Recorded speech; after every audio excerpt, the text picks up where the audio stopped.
Fala, meu amigo! Fala, minha amiga! Bom dia! Que bom estarmos aqui para gente conversar um pouquinho hoje, hein? O meu nome é Lula e você está no canal Foco no Fato. Quais são os fatos de hoje? São vários.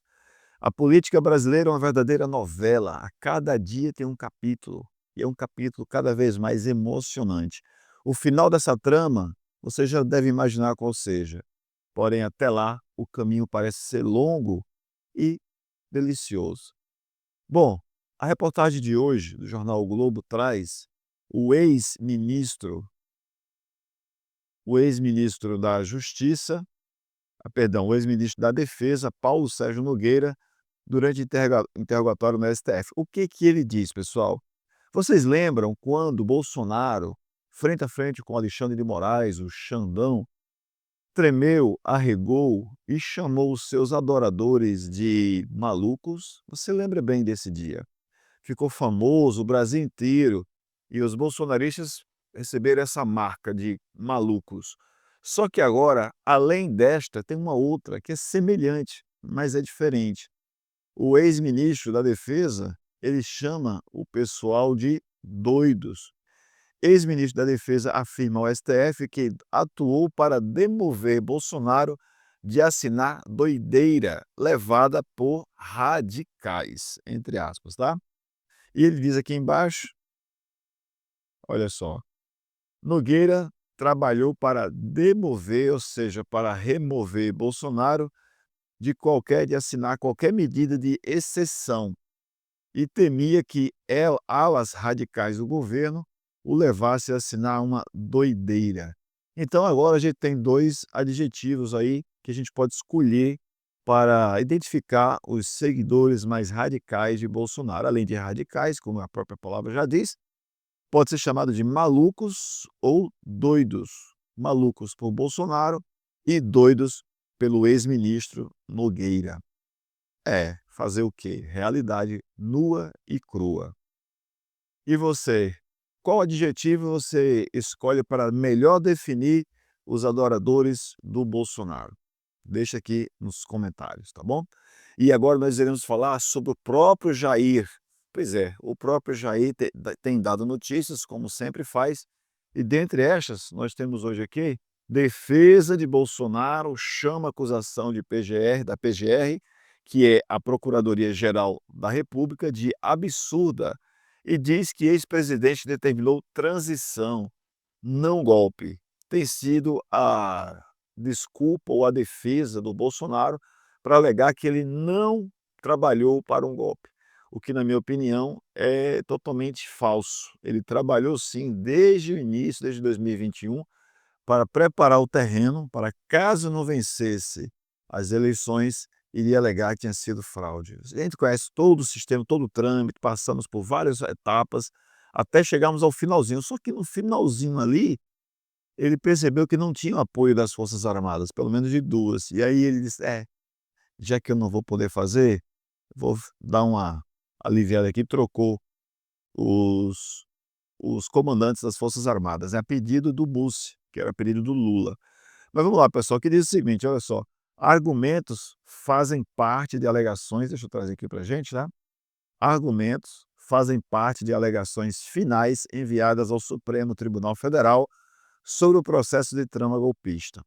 Sobre isso aqui, nós já sabemos que o julgamento do Bolsonaro, muito provavelmente, irá acontecer agora em setembro, já no próximo mês. A ala bolsonarista, ou a ala mais maluca, ou mais radical, ou mais doida, segundo os adjetivos que a gente já viu neste vídeo aqui, esta ala, segundo eles, o Luiz Fux irá pedir vistas para dar mais tempo ao Bolsonaro. Ou alguns entendem que o Fux vai dar o seu voto de absolvição ou de condenação com uma pena bem menor para o Bolsonaro. Bom, iremos ver isso nas cenas dos próximos capítulos dessa novela que é Jair Bolsonaro no Brasil. Além disso, nós temos aqui as alegações finais na íntegra, que nós poderemos ver alguma parte, mas eu queria trazer aqui para a gente, e para dar seguimento aqui, olha só o que aconteceu. Sabe quem é esse camarada aqui? Coronel Marcelo Câmara, ao lado de Bolsonaro, ex-assessor dele, do Jair. que ele diz em depoimento, pessoal? Em acariação com Mauro Cid, ex-assessor diz que Bolsonaro pediu monitoramento de Moraes, mas nega operação para matar autoridades. Confirmou aqui o que Coronel Marcelo Câmara passou por acariação com Mauro Cid. Pessoal, olha só, o ex-assessor diz em acariação, juntamente com Mauro Cid, que Bolsonaro pediu monitoramento de Moraes. Ele confirmou a versão de Mauro Cid. Depois ele disse que nega a operação para matar autoridades. Claro que esse pessoal não vai confessar tudo, mas essa questão dele confirmar a versão de Mauro Cid, de que Moraes estava sendo monitorado, qual a razão? Quais os objetivos para um presidente da República monitorar ministro do STF, se não for o que você imagina agora? E agora trazendo aqui como a imprensa vê o Lula e como eles são tendenciosos. Vou mostrar para você essa reportagem aqui do jornal O Estadão, né? Estadão, melhor dizendo, onde ele traz uma frase que foi utilizada por Eduardo Bolsonaro no X, que diz o seguinte: Lula diz que tarifaço não ficará impune e que povo americano e Trump sofrerão as consequências. Lula diz não ter subestimado o líder americano, mas avalia que Trump tem agido com certa anormalidade na condução das relações comerciais com o Brasil e acha que pode tudo. Se você ler a reportagem, ele diz basicamente que o Trump está dando um tiro no pé e que o povo americano, o povo lá dos Estados Unidos, irá pagar um preço alto, que será a inflação. Só que, para o jornal, ele coloca de uma forma que os lunáticos, os malucos, ou os doidos, como a gente já viu no início do vídeo, vão dizer que Lula está ameaçando os Estados Unidos, quando na verdade não se trata de ameaça, se trata de uma realidade em que muitos economistas e especialistas já falaram sobre isso. O tarifaço será um tiro no pé do Donald Trump e o povo dos Estados Unidos irá pagar mais caro nos produtos por conta da inflação, escassez do produto. Basicamente isso, falta de concorrência, escassez gera inflação e preço alto nos supermercados. É esse tipo de consequências que o Lula está se referindo na reportagem. Vejam só isso aqui. Já no jornal O Globo, traz a seguinte informação: apesar do tarifaço, real é a moeda que mais se valorizou nos últimos 30 dias.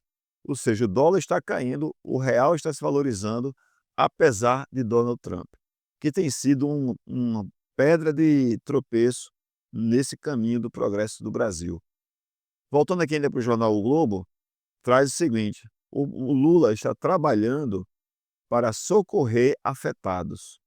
Aqui diz sobre os pontos positivos desse plano de ajuda para as empresas que estão sofrendo, né? E enquanto o Lula trabalha para socorrer as empresas, o Eduardo Bolsonaro trabalha nos Estados Unidos para acabar, matar empresas brasileiras. Simples assim. Mas os malucos, ou os doidos, ou os radicais não conseguem chegar à realidade. Voltando aqui ainda falando sobre Bolsonaro, olha só, contestação já foi entregue, contestação a Cid e menos críticas a Moraes, o que diz a alegação final de Bolsonaro. Vocês estão vendo aqui no lado do seu ponto direito, né? A contestação a Cid, estão contestando a versão do Cid, mas estão, vamos dizer assim, criticando menos o Moraes. Preso em casa, essa parte aqui, pessoal, olha só, para a gente finalizar o vídeo de hoje. Preso em casa, Bolsonaro reclama de visitas indesejadas e vai filtrar autorizações. Essa reportagem de Bela Megali, muitas vezes Bela Megali também traz umas coisas sem sentido, né? Agora está preso. A queixa central do ex-presidente é que deputados com quem ele praticamente não tem relação conseguiram autorização junto ao tribunal para ele fazer a visita. Bolsonaro disse a aliados que quer receber pessoas com quem tem amizade ou que sejam articuladores políticos importantes. Quem será? Quem serão os deputados? Nesta quarta-feira, o capitão reformado recebeu a visita do empresário Renato Araújo, que concorreu à prefeitura de Angra dos Reis pelo PL. Os dois são amigos e mantêm contato regular. No encontro, falaram de pouco de política, mas Bolsonaro mostrou contrariedade pelas limitações impostas pela prisão domiciliar. Bom, isso aqui é basicamente para dizer que ele tem recebido visitas e que ele não tem gostado de algumas visitas, ou seja, nem todo mundo é de casa, na verdade. Pessoal, e para finalizar, aqueles mais malucos, radicais ou doidos, conforme a gente já falou aqui no vídeo, não são minhas palavras, são as palavras do Bolsonaro e daquele ex-ministro que nós vimos aqui, não é? No início do vídeo. Olha só, segundo eles, o Lula é o culpado porque o Lula deve negociar com os Estados Unidos. Lula está trabalhando para diminuir os efeitos nocivos, negativos desse tarifaço. Porém, muita gente se pergunta, se fosse um governo de direita, o que estaria acontecendo no Brasil? E a gente tem um exemplo disso nessa reportagem de Guga Chakra. Ele traz o seguinte, não adianta Lula ser mod, governo nacionalista de direita, posição geopolítica estratégica e aliança com Trump não impediram a Casa Branca de aplicar à Índia as mesmas tarifas de 50% que impôs ao Brasil. Ele faz aqui uma pergunta bem interessante, olha só. Imagine se o Brasil fosse governado por um nacionalista de direita. Imagine se esse direitista fosse aliado de Donald Trump. Imagine aí, Bolsonaro, por exemplo. Imagine se o Brasil estivesse em uma posição geopolítica mais estratégica, tendo fronteira com a China. Imagine se o Brasil contratasse um estrangeiro de campanha do atual presidente republicano como lobista em Washington. Qual seria o valor das tarifas aplicadas ao Brasil? Basicamente, o mesmo de 50%. Afinal, a descrição acima é da Índia. Então, pessoal, essa história, nós vimos aqui, está mais do que provado que a questão não é se o Brasil é de direita, está sendo governado por Lula ou por Bolsonaro. A questão é política do próprio Trump e dos Estados Unidos.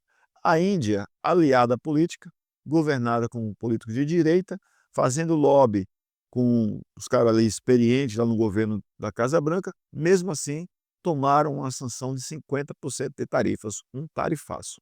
Bom, isso só mostra que o Lula está no caminho certo, não deve se render, não deve se ajoelhar, e não tem para que o brasileiro ter essa síndrome de vira-lata. Nós temos o nosso valor, nós temos o nosso produto, nós somos o Brasil. Quem quiser apoiar os Estados Unidos, que vá morar nos Estados Unidos, ou que mesmo morando no Brasil apoie, mas entenda que nós somos um país soberano, desde 1822 independentes, e desde 1889 temos uma república aqui no Brasil. Não temos nada com os Estados Unidos a não ser relações comerciais. Pessoal, vou ficando por aqui desejando a você um ótimo dia, que você tenha tranquilidade para fazer boas decisões. Tomar decisões é muito mais importante do que ficar quieto. Um grande abraço para você, a gente se vê no próximo vídeo. Meu nome é Lula e você está no canal Lula Foco no Fato. Se inscreve, deixa o seu like e também compartilha. Aquele abraço.